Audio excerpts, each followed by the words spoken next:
హైదరాబాద్ జనవరి 2025. ఒక వ్యక్తి పోలీస్ స్టేషన్కి వెళ్ళి చేసిన ఒప్పుకోలు పోలీసులను కూడా ఆశ్చర్యానికి గురిచేసింది. తన భార్యను తానే చంపానని, అదే ఇంట్లో ఈ నేరాన్ని దాచిపెట్టడానికి ప్రయత్నించానని చెప్పాడు.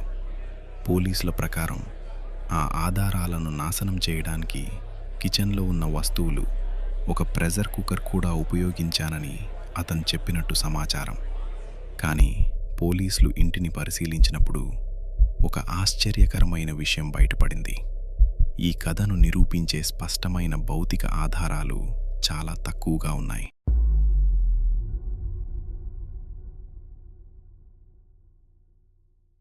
మిస్సింగ్ అయిన మహిళ పేరు పుట్ట వెంకట మాధవి. ఆమె వయసు 35 సంవత్సరాలు. ఆమె భర్త పుట్ట గురుమూర్తి. పోలీసుల విచారణలో అతను ఒక గొడవ తర్వాత భార్యను చంపానని, తర్వాత ఆధారాలను తొలగించడానికి ప్రయత్నించానని చెప్పాడు. ఈ కథ దేశవ్యాప్తంగా వార్తల్లో నిలిచింది. కానీ ఇక్కడ ఒక పెద్ద సమస్య ఉంది. ఒక ఒప్పుకోలు మాత్రమే సరిపోదు. కోర్టులో కేసును నిరూపించడానికి ఫోరెన్సిక్ ఆధారాలు తప్పనిసరి. అందుకే ఈ కేసులో పోలీసులు ప్రతి వివరాన్ని జాగ్రత్తగా ధృవీకరించాల్సి వచ్చింది. కొన్ని కథలు వార్తల్లో కనిపిస్తాయి, కొన్ని కథలు చీకట్లో దాగిపోతాయి. నిజం ఎప్పుడు సింపుల్గా ఉండదు. నగరాల వెనుక, మనుషుల కథల వెనుక మరొక చీకటి ప్రపంచం ఉంటుంది. ఆ కథలను వెలుగులోకి తీసుకువచ్చేది తెలుగు నోవార్. మాధవి మరియు ఆమె భర్త గురుమూర్తి హైదరాబాద్ రంగారెడ్డి జిల్లాలోని మీరపేట్ పోలీస్ స్టేషన్ పరిధిలో ఉన్న వెంకటేశ్వర కాలనీలో నివసిస్తున్నారు. ఈ దంపతులు దాదాపు 13 సంవత్సరాలుగా వివాహ జీవితంలో ఉన్నారు. వారికి 2 పిల్లలు కూడా ఉన్నారు. గురుమూర్తి ఒకప్పుడు ఆర్మీలో పనిచేసిన మాజీ సైనికుడు. తర్వాత అతను డిఆర్డిఓకి సంబంధించిన సెక్యూరిటీ గార్డ్గా పనిచేస్తున్నాడని వార్తలు తెలిపాయి. బయటి వారికి వారి జీవితం సాధారణంగా కనిపించింది. కానీ పోలీసుల సమాచారం ప్రకారం వారి మధ్య తరచూ వివాదాలు జరుగుతున్నాయి.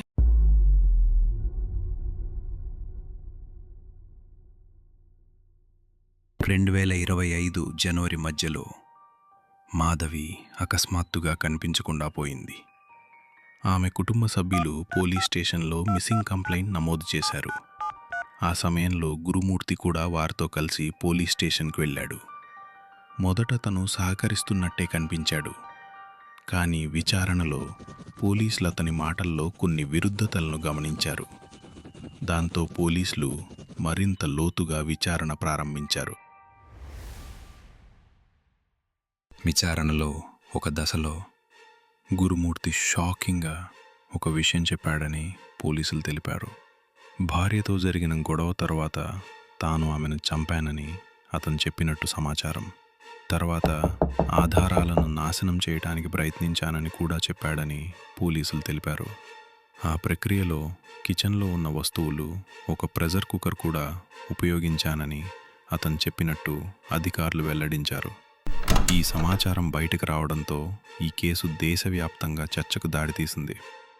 కానీ పోలీసులు స్పష్టం చేశారు, ఈ వివరాలు ఫోరెన్సిక్ ఆధారాలతో ధృవీకరించాల్సింది.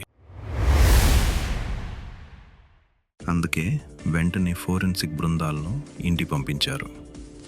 ఇంట్లోని పలు ప్రాంతాల నుండి జీవ సంబంధ నమూనాలను సేకరించారు.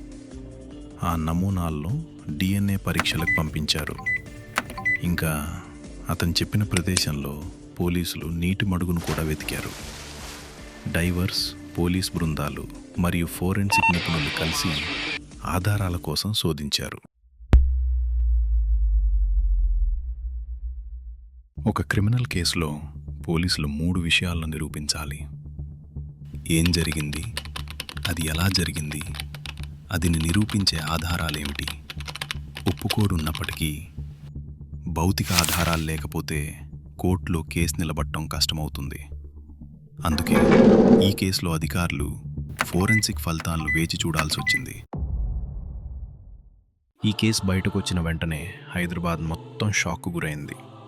సాధారణంగా కనిపించే ఒక ఇంటి లోపల ఇలాంటి సంఘటన ఎలా జరిగిందని ప్రజలు ప్రశ్నించారు. కానీ పోలీసులు ఒక విషయం స్పష్టం చేశారు: ప్రతి సమాచారం సాక్ష్యాలతో నిరూపించాలి. అప్పుడే అసలు నిజం బయటపడుతుంది.